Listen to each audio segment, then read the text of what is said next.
So I've been making clear phones for about 3 years now. Started back with the old Galaxy S7.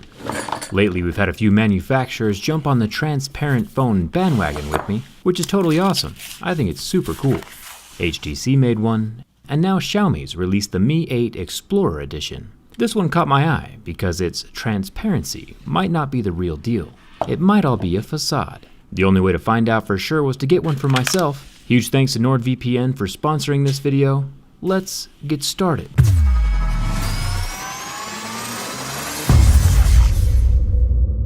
Xiaomi's circuits back here on the Mi 8 seem too perfectly aesthetic. Components don't match up to where they should be, and each circuit has its own logo with quotes and specs. Don't get me wrong, it still looks super cool, and I'd totally still rock this phone, but it might just be a sticker under the glass back, and not the real components. We'll have to find out. Starting the durability test like I've done with the last 100 phones I've tested, we begin with the scratch test. Not all displays are made equally. Some phones have plastic screens that scratch at level 3, while HTC has made a sapphire screen that scratches at a level 8. Xiaomi has been using the very much standardized Gorilla Glass 5 on this phone, so we'll see the normal hardness level of 6 with the deeper groove at a level 7. It'll resist keys, coins, and razor blades, but pocket sand and other minerals harder than a Mohs 6 can still cause damage. The Mi 8 top notch contains the face scanner and 20 megapixel selfie camera, along with a wire mesh earpiece grill that's very solidly attached to the frame. It won't be falling out. The bottom of the phone has no physical buttons, which is also the norm these days.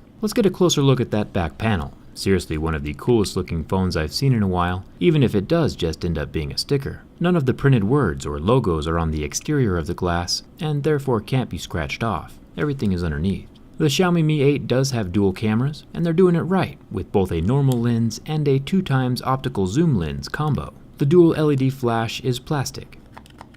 The sides of the phone are made from aluminum, a tad bit softer than the stainless steel sides we saw on the iPhone XS.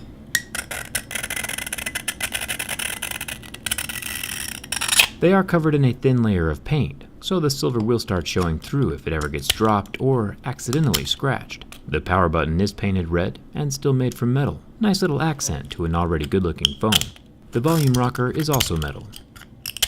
If we accidentally scratch the top of the phone,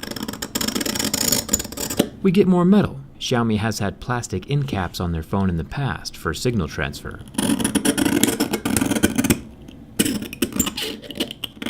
But it looks like they avoided that this time around with the glass back design, allowing for the all-metal side rails. There is a dual SIM card tray, but no rubber waterproofing around the opening. This Mi 8 has no water resistance, so keep that in mind. Down here at the bottom we find a USB-C charging port, more metal, but no headphone jack.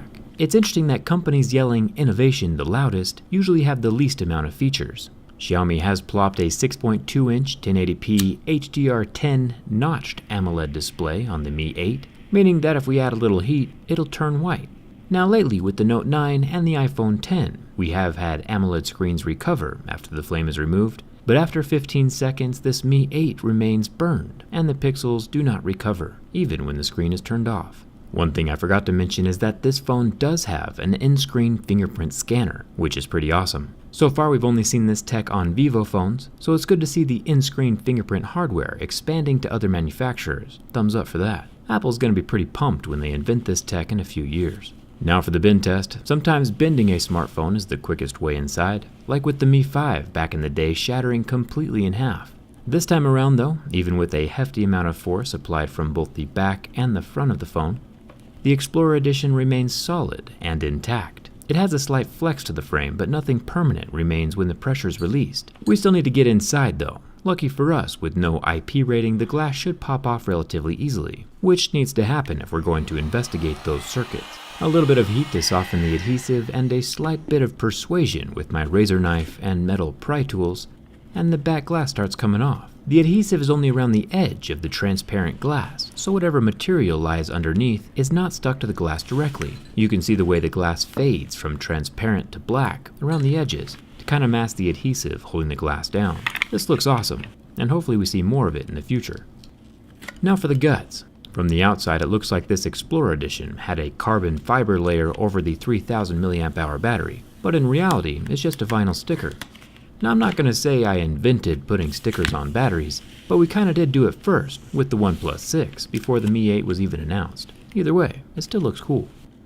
Now let's dig into this motherboard thing. Whatever it is held down with 9 pentalobe screws, the same style we see holding iPhones closed. Kind of interesting. And then the whole decorative plastic top just pops off the actual motherboard underneath. The whole thing is a decoration, all made from plastic. The quotes, the Qualcomm logo, are all superficial garnish covering up the real circuits below. I'm definitely not complaining. I think it's pretty cool that Xiaomi is leaning towards a more techie design, but I do think that we shouldn't succumb to the unrealistic standards and expectations of what the world thinks circuit boards should look like. All circuit boards are beautiful, just the way they are. And we shouldn't have to cover them up. Huge thanks to NordVPN for sponsoring this video. Rated number 1 Virtual Private Network by PC Magazine, a virtual private network, or VPN, does a few different things. With over 5,000 servers in 62 different countries, NordVPN encrypts your network traffic from one location to another, so your personal information is untrackable while using public Wi-Fi at hotels or airports. One subscription of NordVPN can secure 6 devices simultaneously, like your laptop, desktop, and cell phones, all at the same time. For a 30-day risk-free trial of NordVPN, use the code JERRYRIG to get a 66% discount. That boils down to just $3.99 a month. NordVPN.com/jerryrig, link is down in the description. Their 24/7 customer support will always be there to answer your questions. NordVPN keeps things real, just like my new jerry-rigged Mi 8 Explorer Edition. The back glass is intact, in place, and honestly looks almost better with the real components visible instead of the printed, slightly unrealistic bedazzlement that Xiaomi had in place. Hit that subscribe button if you haven't already, and come hang out with me on Twitter. Thanks a ton for watching, and I'll see you around.